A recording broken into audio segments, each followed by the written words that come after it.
नमस्कार दोस्तों, आइए जानते हैं हरियाणा के हर जिला, हर क्षेत्र की 25 फटाफट बड़ी खबरों को केवल 10 मिनट में। उससे पहले आप ये वीडियो कहां से देख रहे हैं, हमें कमेंट में जरूर बताएं। साथ ही वीडियो को लाइक करके चैनल को सब्सक्राइब जरूर कर दें। अब राशन के साथ मिलेगा 1000 रुपया। केंद्र सरकार ने दी सौगात। राशन कार्ड भारत में गरीब और मध्यम वर्गीय परिवारों के लिए एक बेहद महत्वपूर्ण दस्तावेज है। इसके माध्यम से लोग सरकार द्वारा चलाई जा रही सार्वजनिक वितरण प्रणाली पीडीएस के तहत सस्ते दामों पर खाद्यान्न और अन्य आवश्यक वस्तुएं प्राप्त करते हैं। समय समय पर केंद्र और राज्य सरकारें राशन कार्ड से जुड़ी नीतियों में बदलाव करती रहती हैं। सोना हो गया सस्ता, चांदी भी टूटी, रिकॉर्ड लेवल से उतरे नीचे। बीते कुछ दिनों से सोने की कीमतों में लगातार मजबूती देखने को मिली है। अमेरिकी फेडरल रिजर्व द्वारा संभावित ब्याज दरों में कटौती की उम्मीद, वैश्विक भू राजनीतिक तनाव और अन्य कई कारकों ने सोने की कीमतों को हाल के समय में तेजी की ओर मजबूती से धकेला है। हरियाणा की महिलाओं के खाते में इस दिन आएंगे 2100। जाने किन लोगों को नहीं मिलेगा लाभ। इस योजना का नाम है दीनदयाल लाडो लक्ष्मी योजना। हरियाणा सरकार की ओर से इस योजना में हरियाणा की विवाहित और अविवाहित दोनों महिलाओं को मिलेगा। यह पैसे सीधे डीबीटी के जरिए उनके बैंक खाते में भेजे जाएंगे। हरियाणा में 25,000 परिवारों के लिए खुशखबरी। दिवाली से पहले सैनी सरकार देगी प्लॉट। हरियाणा के लोगों के लिए दिवाली से पहले एक बड़ी राहत भरी खबर सामने आई है। राज्य सरकार करीब 25,000 पात्र परिवारों को प्लॉट आवंटित करने जा रही है। ये प्लॉट उन लोगों को दिए जाएंगे जिनकी वार्षिक आय 1,80,000 रुपए तक है। सूत्रों के अनुसार इस योजना के तहत सरकार 17 अक्टूबर को राज्य स्तरीय कार्यक्रम आयोजित कर सकती है, जिसकी तैयारियां जोरों पर हैं। हर तरफ पानी ही पानी, खेतों में जमी गाद, किसानों की फसल बर्बाद, लेकिन जिंदा है आस। हरियाणा में बाढ़ के कारण किसानों की फसलें बर्बाद हो गई हैं, जिससे उन्हें भारी नुकसान हुआ है। सरकार ने किसानों को मुआवजा देने का ऐलान किया है, जिसमें 7,000 से 15,000 रुपए प्रति एकड़ की सहायता शामिल है। हालांकि किसान संगठन और राजनीतिक दल इस मुआवजे को पर्याप्त नहीं मान रहे हैं और विशेष राहत पैकेज की मांग कर रहे हैं। हुड्डा सरकार में नियमित कर्मचारियों का फिर मांगा रिकायनर्ड। न दिया तो सुप्रीम कोर्ट में जवाब देना पड़ेगा। भारी हरियाणा सरकार ने सभी विभागों को 2014 की नियमितीकरण नीति के तहत पक्के हुए कर्मचारियों की रिपोर्ट भेजने का आदेश दिया है। यह कदम सुप्रीम कोर्ट में चल रहे एक मामले के चलते उठाया गया है, जिसमें नीति के कार्यान्वयन में भेदभाव का आरोप है। विभागों को समय सीमा का पालन करने के लिए कहा गया है। चूक होने पर संबंधित अधिकारी जिम्मेदार होंगे। मनी लॉन्ड्रिंग मामले में पूर्व विधायक छौक्कर की गिरफ्तारी सही, हाईकोर्ट से याचिका खारिज। हाईकोर्ट ने मनी लॉन्ड्रिंग मामले में रियल एस्टेट कारोबारी धर्म सिंह छौक्कर की गिरफ्तारी को चुनौती देने वाली याचिका खारिज कर दी। अदालत ने ईडी की गिरफ्तारी प्रक्रिया को वैध माना और कहा कि छौक्कर ने जांच में सहयोग नहीं किया। कोर्ट ने यह भी कहा कि वित्तीय अनियमितताओं के चलते हिरासत में पूछताछ जरूरी है। हाईकोर्ट ने छौक्कर को जमानत के लिए पहले सेशन कोर्ट जाने की सलाह दी। जलभराव से परेशान किसानों की याचिका स्वीकार। अब एनजीटी तय करेगा नजफगढ़ झील वेटलैंड है या नहीं। वेटलैंड्स इंटरनेशनल साउथ एशिया की रिपोर्ट के बाद एनजीटी नजफगढ़ झील पर फैसला करेगा कि यह वेटलैंड है या नहीं। प्रभावित किसानों ने एनजीटी में पक्षकार बनने की गुहार लगाई है, जिसे स्वीकार कर लिया गया है। हरियाणा वेटलैंड प्राधिकरण ने 75 एकड़ क्षेत्र को वेटलैंड घोषित करने की बात कही है, जबकि याचिकाकर्ता का दावा है कि यह क्षेत्र कहीं अधिक है। बेरोजगारी के कारण हरियाणा के युवा रूस यूक्रेन युद्ध में धकेले गए। कुमारी शैलजा ने साधा बीजेपी पर निशाना। सांसद कुमारी शैलजा ने हरियाणा के युवाओं को धोखे से रूस यूक्रेन युद्ध में धकेले जाने पर चिंता जताई है। उन्होंने इस घटना को बेरोजगारी की भयावह स्थिति का परिणाम बताया है, जहां युवा रोजगार की तलाश में खतरनाक रास्तों पर जाने को मजबूर हैं। शैलजा ने केंद्र सरकार से तत्काल हस्तक्षेप करके युवाओं की सुरक्षित वापसी और बेरोजगारी कम करने के लिए ठोस कदम उठाने की मांग की है। 4 साल से लंबित था छात्रा का एमबीए का परिणाम। संस्थान पर 2 लाख मुआवजे के आदेश का भी पालन नहीं। रोहतक के आईआईएम की एक छात्रा को 4 साल से अपने परीक्षा परिणाम का इंतजार है। पंजाब और हरियाणा हाईकोर्ट ने संस्थान को 10 दिन के या अंदर परिणाम घोषित करने का आदेश दिया है। अदालत ने आईआईएम को फटकार लगाते हुए कहा कि पहले के आदेश का पालन नहीं किया गया। छात्रा ने यौन उत्पीड़न का आरोप लगाया था, लेकिन आंतरिक समिति ने आरोपों को निराधार पाया। जिसका खेत उसका रेत, अब हरियाणा के किसानों ने भी मांगा पंजाब की तर्ज पर हक। हरियाणा के किसानों ने मुख्यमंत्री नायब सैनी से मुलाकात कर जिसका खेत उसका रेत योजना लागू करने की मांग की। बाढ़ प्रभावित इलाकों के लिए मुआवजे धान की खरीद जल्दी शुरू करने और ट्यूबवेलों के नुकसान की भरपाई की भी मांग की गई। किसानों ने यूरिया खाद वितरण पोर्टल को बंद करने और गन्ने का समर्थन मूल्य बढ़ाने का भी आग्रह किया। हरियाणा में बाढ़ के बाद खेतों में गाद ने उड़ाई किसानों की नींद, रेत उठाने को लेकर सरकार से की क्या मांग। हरियाणा में बाढ़ के बाद किसानों की जमीनों पर रेत और गाद जम गई है, जिससे फसलें बर्बाद हो गई हैं। किसान हरियाली जमींदोज खेत रेतिस्तान की स्थिति से जूझ रहे हैं। वे सरकार से पंजाब की तरह रेत उठवाने की नीति बनाने और मुआवजा देने की मांग कर रहे हैं। किसानों को अगली बिजाई की चिंता है और वे सरकार से मदद की उम्मीद लगाए बैठे हैं। देश में विपत्ति आने पर वह विदेश चले जाते हैं। सीएम नायब सैनी ने राहुल गांधी पर बोला हमला। हरियाणा के मुख्यमंत्री नायब सिंह सैनी ने विपक्षी दलों पर निशाना साधते हुए कहा कि वे केवल हाजिरी लगाने के लिए घोषणाएं करते हैं। उन्होंने राहुल गांधी और केजरीवाल पर भी तंज कसा। नायब सैनी ने पंजाब की लैंड पूलिंग पॉलिसी को राजस्व खींचने का तरीका बताया।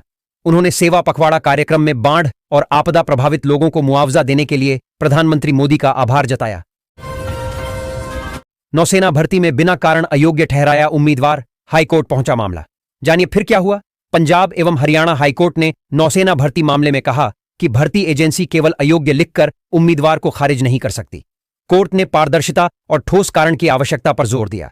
दीपक सिंह को बिना कारण बताए अयोग्य घोषित करने पर कोर्ट ने नौसेना को 2,50,000 रुपए का मुआवजा देने का आदेश दिया, क्योंकि वह अब आयु सीमा पार कर चुका है। हरियाणा में 46% अतिरिक्त वर्षा से बने बाढ़ जैसे हालात। इन जिलों में हुई सबसे अधिक बारिश। हरियाणा में इस सीजन में सामान्य से 46% अधिक वर्षा हुई है, जिससे कई जिलों में बाढ़ की स्थिति बन गई है। गुरुग्राम, फरीदाबाद जैसे शहरों में जलभराव से लोग परेशान हैं। यमुनानगर में सबसे अधिक और सिरसा में सबसे कम वर्षा हुई। फरीदाबाद में यमुना में बाढ़ से तटीय इलाके प्रभावित हुए और गुरुग्राम में राजमार्गों पर लंबा जाम लगा। नूंह हिंसा मामले में विधायक मामन खान को बड़ी राहत। हाई कोर्ट ने जमानत रद्द करने की याचिका की खारिज। हरियाणा सरकार द्वारा नूंह हिंसा के मुख्य आरोपी बताए गए कांग्रेस विधायक मामन खान की जमानत रद्द करने की याचिका को हाई कोर्ट ने खारिज कर दिया है। जस्टिस त्रिभुवन दहिया ने सुनवाई के बाद यह आदेश दिया। सरकार ने खान पर हिंसा भड़काने का आरोप लगाया था, जिसमें कई लोग घायल हुए थे और जानें गई थीं। पंजाब हरियाणा हाईकोर्ट का आदेश पासपोर्ट में अनजाने में हुई गलती जब्त करने का कारण नहीं। पंजाब एवं हरियाणा हाईकोर्ट ने कहा है कि पासपोर्ट आवेदन में वैवाहिक स्थिति या पति पत्नी के नाम की अनजाने में हुई गलती पासपोर्ट जब्त करने का कारण नहीं है। जस्टिस हर्ष बंगर ने स्पष्ट किया कि ऐसी चूक को अधिनियम के तहत शरारत नहीं माना जाएगा।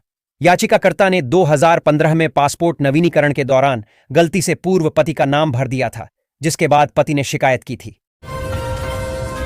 बाढ़ नुकसान का आकलन कर जनता के बीच जुटें, सीएम सैनी का नेताओं को निर्देश। चंडीगढ़ में भाजपा की बैठक में मुख्यमंत्री नायब सैनी ने मंत्रियों, विधायकों और प्रत्याशियों को फील्ड में जाकर नुकसान का आकलन करने और जनता के बीच रहकर राहत कार्यों में जुटने के निर्देश दिए।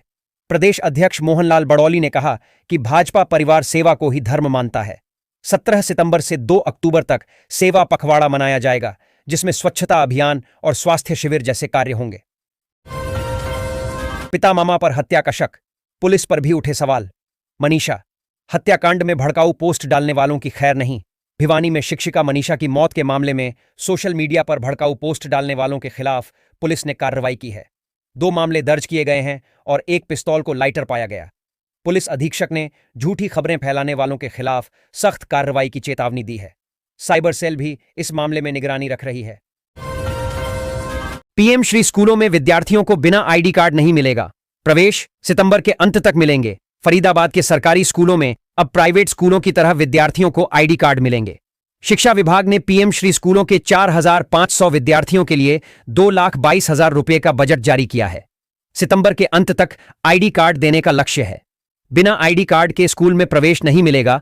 अध्यापकों को ऐप पर विद्यार्थियों की जानकारी अपडेट करनी होगी। गुरुग्राम में सामने आया बड़ा घोटाला। अधिकारियों की मिलीभगत से चल रहा बड़ा खेल। गुरुग्राम के मानेसर नगर निगम में एक बड़ा घोटाला सामने आया है, जिसमें अधिकारियों पर चहेतों को अधिक रेट पर टेंडर देने का आरोप है। इलेक्ट्रिकल विभाग में सबसे ज्यादा अनियमितता पाई गई है। स्ट्रीट लाइटें लगाने के बाद उनका रखरखाव नहीं किया जा रहा, जिससे लोगों को परेशानी हो रही है। 350 करोड़ के बजट के बाद भी क्यों नहीं साफ हो रहा गुरुग्राम? सड़कों के किनारे लगे हैं कूड़े के ढेर। गुरुग्राम में 350 करोड़ के बजट के बावजूद सफाई व्यवस्था बदहाल है। डोर टू डोर कूड़ा कलेक्शन और गीला सूखा कचरा अलग करने की व्यवस्था लागू नहीं हो पाई है। शहर में कूड़े के ढेर लगे हैं और बंधवाड़ी में 13 लाख टन कचरा जमा है। एजेंसियों की लापरवाही से स्थिति और खराब हो रही है, जिससे शहर कूड़ाग्राम बनता जा रहा है। यमुना नदी से निकला लकड़ियों का जखीरा, 4 दिनों में लगभग 1 लाख क्विंटल लकड़, कीमत 6 से 7 करोड़ रुपए। यमुनानगर में हिमाचल, उत्तर प्रदेश और हरियाणा के तटवर्ती ग्रामीण जान जोखिम में डालकर यमुना नदी से लकड़ी निकाल रहे हैं। हर साल कई लोग डूब जाते हैं, फिर भी यह सिलसिला जारी है। पिछले सप्ताह लगभग 6-7 करोड़ रुपए की लकड़ी निकाली गई। प्रशासन की ओर से कोई ठोस कार्रवाई नहीं की जा रही है। हरियाणा में बदल गया डाकघरों का समय, अब पूरे 12 घंटे करा सकेंगे काम। पढ़े नई टाइमिंग। हरियाणा डाक विभाग ने ग्राहकों की सुविधा के लिए डाकघरों के खुलने का समय बढ़ा दिया है। कुछ मुख्य डाकघर अब 24 घंटे खुले रहेंगे, जबकि अंबाला, भिवानी, गुड़गांव समेत 10 डाकघर रात 11 बजे तक खुलेंगे। यमुनानगर सहित कुछ कार्यालय शाम 5 से 7 बजे तक खुले रहेंगे। इससे घरेलू और अंतर्राष्ट्रीय डाक सेवाओं में सुधार होगा और विभाग की आय भी बढ़ेगी। क्रेडिट कार्ड की लिमिट बढ़ाने का झांसा देकर ठगे 4,17,000 रुपए। ऐसे ठगी का शिकार हुई महिला। सोनीपत में एक महिला साइबर ठगी का शिकार हो गई, जहां उसे क्रेडिट कार्ड की लिमिट बढ़ाने का झांसा देकर 4,17,000 रुपए ठग लिए गए। धोखेबाज ने बैंक अधिकारी बनकर उससे जानकारी हासिल की और खाते से पैसे निकाल लिए। महिला ने पुलिस में शिकायत दर्ज कराई है और साइबर पुलिस मामले की जांच कर रही है। पुलिस ने लोगों से सतर्क रहने की अपील की है। 500 एकड़ से ज्यादा भूमि पर जमी रेत की 20 फीट मोटी परत। यमुना का जलस्तर घटा तो नजर आने लगे बर्बादी के निशान। सोनीपत में यमुना का जलस्तर घटने से खेतों में रेत जम गई है, जिससे किसान परेशान हैं। लगभग 500 एकड़ भूमि पर रेत की मोटी परत है और भूमि कटाव भी हो रहा है। किसानों को मुआवजा कम लग रहा है और वे सरकार से अधिक मदद की मांग कर रहे हैं। फसलों के नुकसान से उनकी आजीविका पर संकट आ गया है। बुलडोजर से मिट्टी में मिला दी अवैध कॉलोनी। एक्शन से पूरे इलाके में मच गया हड़कंप। सोनीपत के खरखौदा में डीटीपी अजमेर सिंह के नेतृत्व में बाईपास पर डेर एकद्दम में बन रही अवैध कॉलोनी पर कार्रवाई की गई। टीम ने अवैध निर्माण ध्वस्त किया। डीटीपी ने कहा कि अवैध निर्माण बर्दाश्त नहीं किया जाएगा और दोषी पाए जाने पर एफआईआर दर्ज कराई जाएगी।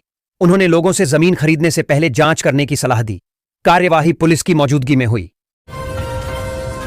31 दिसंबर तक पूरा कर लें घर का काम, इसके बाद नहीं मिलेगा फायदा। प्रधानमंत्री आवास योजना के तहत पहली और दूसरी किस्त लेने वालों को 31 दिसंबर 2025 तक काम पूरा करना होगा। ऐसा न करने पर तीसरी किस्त नहीं मिलेगी। गोहाना में 548 लोग योजना के लिए पात्र हैं, जिनमें से कई ने अभी तक काम पूरा नहीं किया है। पीएम आवास योजना 2.0 के लिए 1500 आवेदन आए हैं। सोनीपत कांग्रेस में गुटबाजी जारी। बैनर से जिलाध्यक्षों के फोटो गायब। सोनीपत कांग्रेस में जिलाध्यक्षों की नियुक्ति के बाद भी गुटबाजी जारी है। पंजाब बाढ़ पीड़ितों के लिए भेजी गई राहत सामग्री के बैनर से जिलाध्यक्षों के फोटो गायब थे। कार्यकर्ताओं में नाराजगी है। विधायक इंदुराज नरवाल ने इसे जल्दबाजी में हुई चूक बताया है, लेकिन सवाल उठ रहे हैं कि कांग्रेस में ऐसे विवाद क्यों होते हैं। सोनीपत में सीएनजी पंप कर्मचारी ने लौटाया खोया मंगलसूत्र। ईमानदारी की मिसाल। सोनीपत के गोहाना रोड स्थित सीएनजी पंप पर मानवता का परिचय मिला। किलोहड़ निवासी कमल सरोहा की पत्नी का मंगलसूत्र पंप पर गिर गया था। वीटा बूथ के संचालक रामकरण ने मंगलसूत्र को सुरक्षित रखकर दंपति के वापस आने पर लौटा दिया। रामकरण की ईमानदारी पर सरोहा परिवार ने आभार जताया। यह घटना समाज में ईमानदारी की मिसाल बनी। प्राइवेट प्ले स्कूलों के लिए सख्त निर्देश जारी। इन नियमों का करना होगा पालन। सोनीपत में प्राइवेट प्ले स्कूलों का पंजीकरण अनिवार्य कर दिया गया है। हरियाणा राज्य बाल संरक्षण आयोग ने अधिकारियों को सर्वेक्षण कर रिपोर्ट जमा करने के निर्देश दिए हैं। बिना पंजीकरण के चल रहे स्कूलों पर कार्रवाई की जाएगी। संचालकों को 15 दिनों के भीतर सरल हरियाणा पोर्टल पर आवेदन करने के लिए कहा गया है। बच्चों की सुरक्षा और अधिकारों की रक्षा को प्राथमिकता दी जा रही है। बेसहारा गोवंशों से लोगों को मिलेगी राहत। 1,110 रुपये प्रति गोवंश भुगतान करेगी नगरपालिका। सोनीपत के गन्नौर शहर में सड़कों पर घूम रहे बेसहारा गोवंश से लोगों को जल्द ही राहत मिलेगी। नगरपालिका ने टेंडर खोल दिया है और एजेंसी के साथ बातचीत पूरी हो गई है। एजेंसी अगले 2 वर्षों तक गोवंश की देखभाल करेगी और उन्हें सोनीपत की नंदीशाला में भेजा जाएगा। नगरपालिका अध्यक्ष अरुण त्यागी ने कहा कि इससे शहर स्वच्छ और सुरक्षित बनेगा। 538 पात्र लाभार्थियों को मिलेंगे फ्लैट। 13 सितंबर तक कराएं बुकिंग। सोनीपत में मुख्यमंत्री शहरी आवास योजना के तहत 538 पात्र लाभार्थियों को फ्लैट मिलेंगे। एडीसी लक्षित सरीन ने बताया कि 1,461 लाभार्थियों में से ड्रा द्वारा फ्लैट आवंटित होंगे। बुकिंग 13 सितंबर तक ऑनलाइन की जा सकती है, जिसके लिए 10,000 रुपये जमा कराने होंगे। दिल्ली से करनाल के बीच रैपिड रेल प्रोजेक्ट को मिलेगी रफ्तार। जानिए कुंडली सहित कहां बनेंगे 13 स्टेशन। सोनीपत में दिल्ली करनाल रैपिड रेल परियोजना का कार्य शीघ्र शुरू होगा।